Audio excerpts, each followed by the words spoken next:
कैसा ये इश्क है।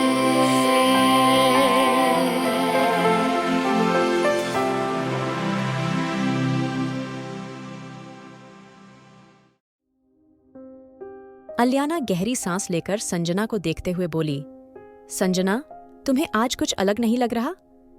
संजना डेकोरेशन वाले को कुछ देते हुए बोली, नहीं मेम, वैसा तो कुछ नहीं है। आप शायद पहली बार किसी से इस तरह कनेक्ट हो रही हैं, इसलिए आपको ऐसा लग रहा है। खैर, ये सब छोड़िए ना, आप जल्दी से रेडी हो जाइए। देखिए, टाइम होने ही वाला है और रिद्धिमान सर भी आते होंगे। संजना की बात पे अलियाना ना चाहते हुए रेडी होने के लिए चली गई थी और संजना फिर से रंग बिरंगे फूलों से डेकोरेशन करने लगी थी। दूसरी तरफ अलियाना ने अपनी लेवेंडर की ड्रेस निकाली थी। उसके चेहरे पे एकदम शांति थी, लेकिन दिल दुगनी रफ्तार से धड़क रही थी। उसने अपनी कीमती ज्वेलरी निकाल के सामने रख दी थी और अपने बदन से बिजनेस ड्रेस को ऐसे उतारा था जैसे ये कोई बोझ था। उसकी व्हाइट सिल्की वेलवेट स्किन इस वक्त चमक रही थी। जाने लेवेंडर ड्रेस को हल्के से उठाया था। कुछ देर बाद वो ड्रेस पहन के फिर से वापस आ गई थी। उसके लंबे, सिल्की और चमकदार बाल जैसे चांदनी रात में बहती कोई स्याह नदी उसकी पीठ पर नर्म लहरों की तरह बिखरे हुए थे। और जैसे ही उसने हल्का सा सर झटका, अचानक ही उसके बाल हवा में लहरा उठे थे। उसके डार्क चॉकलेट ब्राउन रंग के उन बालों में एक नेचुरल ग्लॉस था, जैसे हर स्ट्रैंड ने खुद में रोशनी समेट रखी हो। हल्की सी हवा से कुछ लटें उसके चेहरे से आ टकराई थीं, जिन्हें उसने हल्के हाथों से कानों के पीछे कर लिया। आज वो पहली बार इतना मेकअप कर रही थी, लेकिन आज मेकअप करने का उसका दिल था। वो आज जी भर के तैयार होना चाहती थी, सजना चाहती थी, संवरना चाहती थी। आखिर सजे भी क्यों ना। आज उसकी जिंदगी का सबसे खूबसूरत दिन था। यही सोच के उसने अपनी स्किन को देखा था, जो बेदाग, शिमरी और ग्लोइंग लग रही थी, जैसे उस पर चांदनी खुद उतर आई हो। जब रोशनी उसके चीक बोन्स को छूती तो वे नर्म सिल्क पर गिरती रोशनी की तरह झिलमिलाने लगती थीं। उसकी कॉलर बोन्स उभर कर दिख रही थीं। उन पर पाउडर गोल्ड हाइलाइटर की एक हल्की परत थी, जो उसकी स्किन की सॉफ्टनेस को और उभार रही थी। और कुछ देर बाद उसका मेकअप हो गया था। उसने अपना फाइनल लुक शीशे में देखा। वो सच में बेहद खूबसूरत लग रही थी। अलियाना खुद से ही बोली, क्या ये मैं हूँ? अभी उसने इतना ही कहा था जब रिद्धिमान का मैसेज आया था। वो मीटिंग रूम में था। अलियाना कांपते हुए बाहर की तरफ निकल गई थी। उसने अपनी आंखें फिर से बंद कर ली थी। पता नहीं क्यों आज रिद्धिमान के सामने जाते हुए उसको क्यों इतनी शर्म आ रही थी। अलियाना धीरे से मीटिंग रूम का दरवाजा खोला था, जहां गुलाबों की खुशबू उसकी नाक में बस गई थी। तभी वहां अचानक से लाइट जली थी, लेकिन अभी भी लाइट काफी हल्की थी। अलियाना धीरे से बोली, रिद्धिमान। रिद्धिमान जो पीछा मोड़ के खड़ा था, उसने धीरे से मुड़कर अलियाना को देखा था। उसकी आंखें एकदम लाल थीं, लेकिन जैसे अचानक ही अलियाना को देख के उसकी आंखों में नरमी आ गई थी। लेकिन थोड़ी देर बाद वो नरमी फिर से एक अलग सी नफरत में बदल गई थी। अलियाना धीरे से बोली, तुम मुझे ऐसे क्यों देख रहे हो? क्या हुआ? रिद्धिमान गहरी सांस लेके बोला, कुछ कहना था ना तुम्हें? रिद्धिमान की बात पे अलियाना धीरे से बोली, हाँ, लेकिन ऐसे। रिद्धिमान अलियाना के करीब आके बोला, तुम मुझे ज्यादा इंतजार करा रही हो। अलियाना रिद्धिमान धीरे से बोला, अलियाना।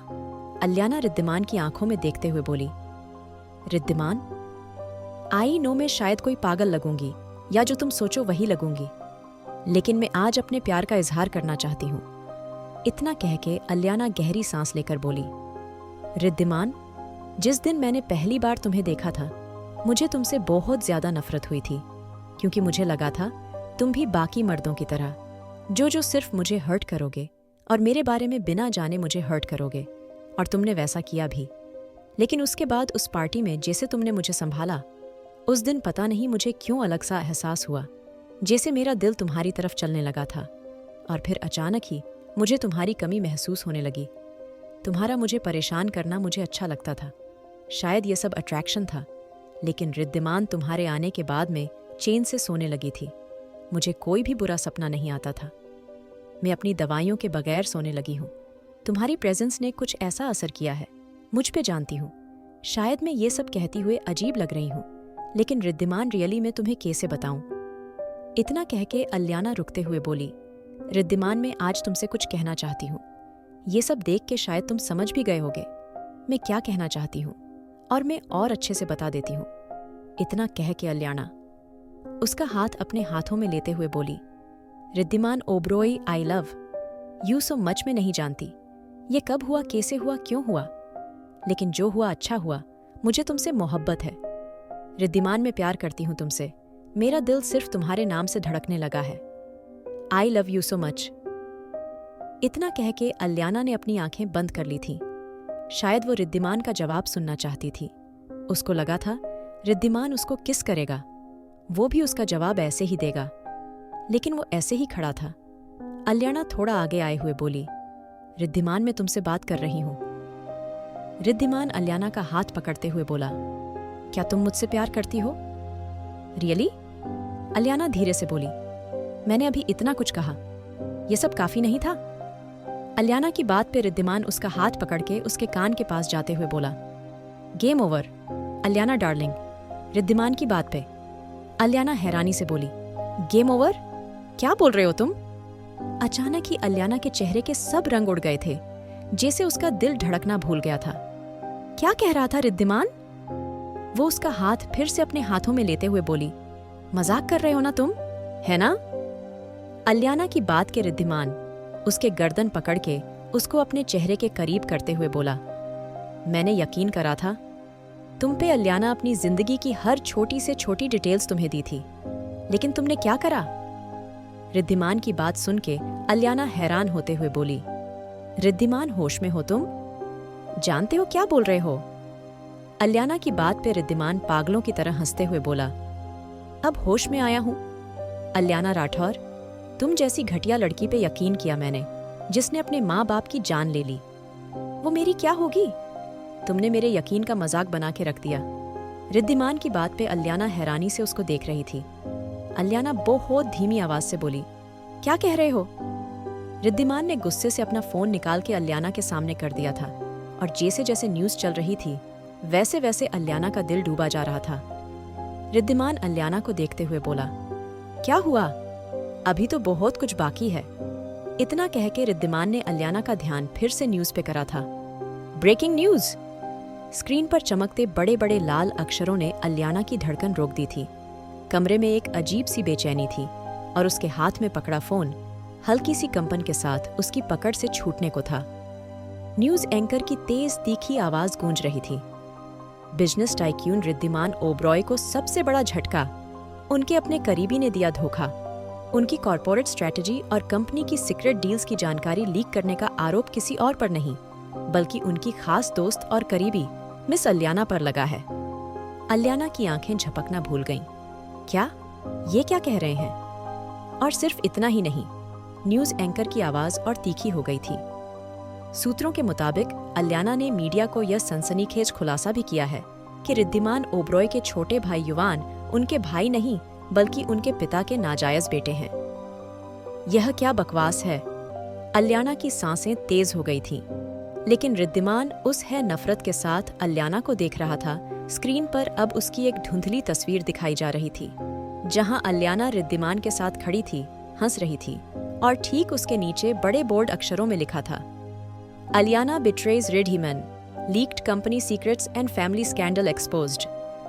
उसकी उंगलियां स्क्रीन पर न्यूज पोर्टल्स को स्क्रॉल करने लगी थी। हर जगह उसका नाम, हर जगह वही झूठा इल्जाम। क्या अलियाना राठौर वाकई इतनी गिर सकती है? क्यों दिया उसने अपने सबसे खास दोस्त को धोखा? रिद्धिमान को अब क्या करना चाहिए? क्या वो अपनी कंपनी बचा पाएंगे? हर हेडलाइन उसकी सांसों को तेज कर रही थी। कमरे की दीवारें सिकुड़ने लगीं।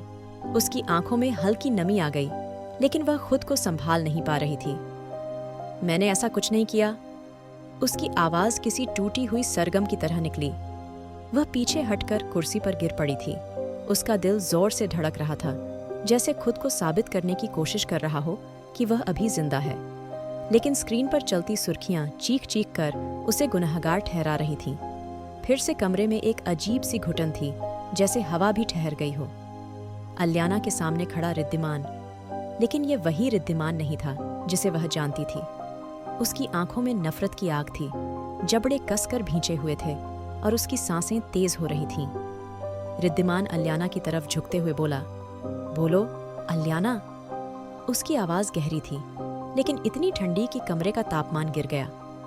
क्यों किया ये सब? मेरी जिंदगी के सबसे बड़े राज को तमाशा बना दिया तुमने। मेरा भरोसा, मेरी दोस्ती, सब एक झूठ था। उसकी बात पे अलियाना के होंठ कांपे उठे थे। उसकी आंखों में आंसू थे, लेकिन वह अभी भी इतनी सदमे में थी कि कुछ बोल ही नहीं पाई थी। रिद्धिमान, तुम ये सोच भी कैसे सकते हो कि मैंने... मत करो ये ड्रामा। रिद्धिमान ने गुस्से में पास की टेबल पर रखा ग्लास उठाकर दूर फेंक दिया था। कांच के टुकड़े फर्श पर बिखर गए थे, जैसे उसके अंदर का भरोसा भी टुकड़ों में बदल गया हो। हर न्यूज़ चैनल पर तुम्हारा नाम गूंज रहा है। तुम्हारे अलावा और कौन जानता था ये सब? तुम्हारे अलावा और कौन था जिसे मैं इतना करीब आने देता? उसकी आंखें अलियाना पर टिकी थीं, लेकिन अब उनमें वो सॉफ्टनेस नहीं थी जो हमेशा रहती थी। वहां सिर्फ शक था, सिर्फ गुस्सा। मैंने कुछ नहीं किया रिद्धिमान। अलियाना की आवाज टूटी हुई थी, उसकी आंखों में लाचारी थी। रिद्धिमान ने एक कड़वी हंसी हंस दी, लेकिन उसमें कोई गर्माहट नहीं थी। अगर तुमने नहीं किया तो फिर कौन? कोई और? अलियाना की सांसें भारी हो गईं। तुम मुझे जानते हो। क्या आज तक मैंने तुम्हें धोखा दिया? क्या कभी भी मैंने तुम्हारे भरोसे को तोड़ा? अलियाना की बात पे रिद्धिमान उसके चेहरे को हल्का सा छूते हुए बोला, मुझे नहीं पता था इस खूबसूरती के पीछे इतना घटिया चेहरा है। इतना कह के रिद्धिमान एक नफरत के साथ अलियाना से दूर हुआ था। आखिर क्या करेगा अब रिद्धिमान? क्या सच में किया है अलियाना ये सब? जानने के लिए सुनिए the mafia boss unwanted wife. और अगर आपको एपिसोड पसंद आया तो लाइक, शेयर और सब्सक्राइब करना न भूलें।